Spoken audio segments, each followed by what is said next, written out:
तुम सामान्य नहीं, परमात्मा के हस्ताक्षर हो। पहली और सबसे बुनियादी बात, इस जगत में सामान्य जैसा कुछ होता ही नहीं। अगर तुम सामान्य होते तो तुम्हारे भीतर सत्य को जानने की यह प्यास, यह अतातों का बिंदु कभी उदय ही ना होता। हम सामान्य इसलिए नहीं हैं क्योंकि हमारे भीतर स्वयं परमात्मा छिपा बैठा है। और भला परमात्मा से ज्यादा असामान्य और क्या होगा।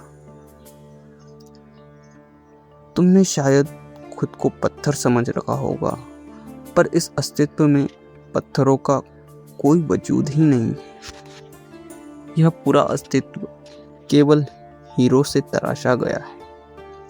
इसलिए अपने मन में यह भ्रम कभी मत पालना कि तुम साधारण हो। और याद रहे, मैं यह अहंकार पालने के लिए नहीं कह रहा कि तुम दूसरों से श्रेष्ठ हो। मैं तो ये कह रहा हूं कि असामान्य होना ही इस संसार का सहज स्वभाव है।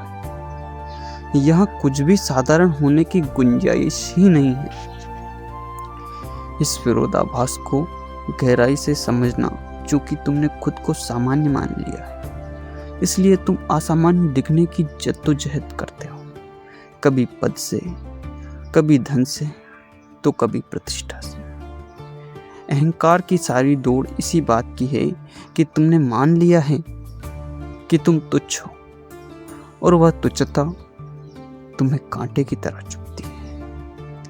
मन उसे स्वीकार नहीं करता तो तुम विशिष्ट होने का ढोंग रचने लगते हो, जबकि सच तो यह है कि तुम पहले से ही अद्भुत हो और विशिष्ट हो।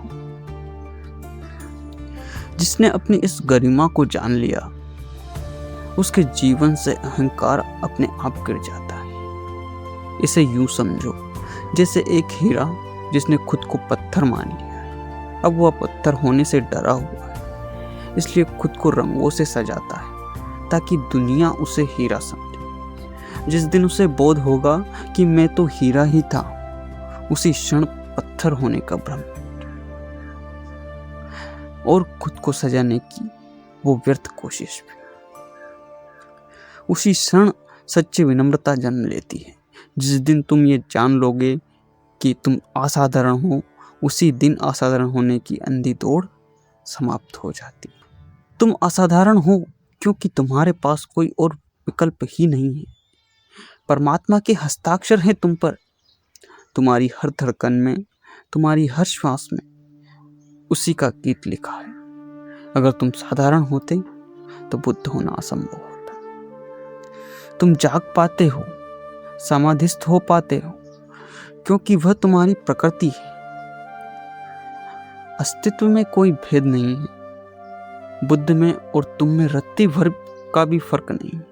जहां तक होने का सवाल है, फर्क सिर्फ इतना है कि बुद्ध ने मुड़कर स्वयं को देख लिया है और तुमने अभी अपनी ओर पीठ कर रखी, अपनी ओर नहीं देखा।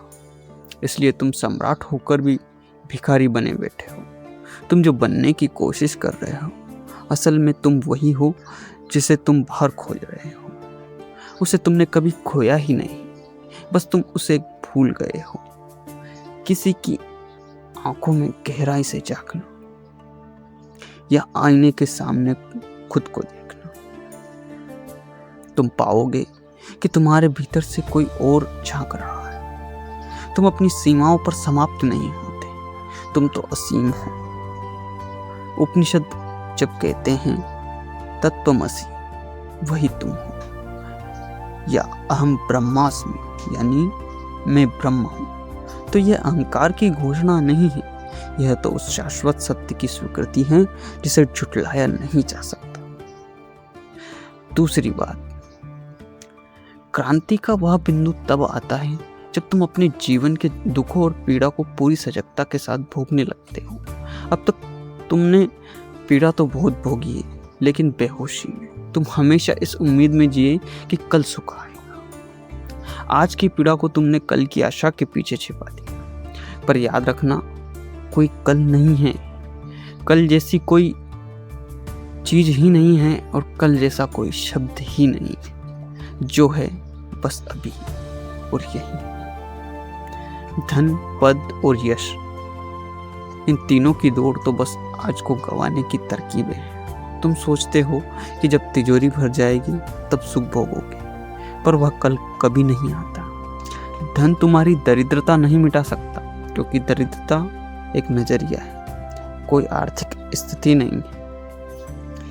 पीड़ा है तो उसे जी भर कर देखो, उसे कल की दवाओं से सुलाओ मत। उस चुभन को महसूस करो, क्योंकि वह चुभन तुम्हें जगाएगी। वही तुम्हें बताएगी कि तुम्हारे जीवन का ढांचा गलत है।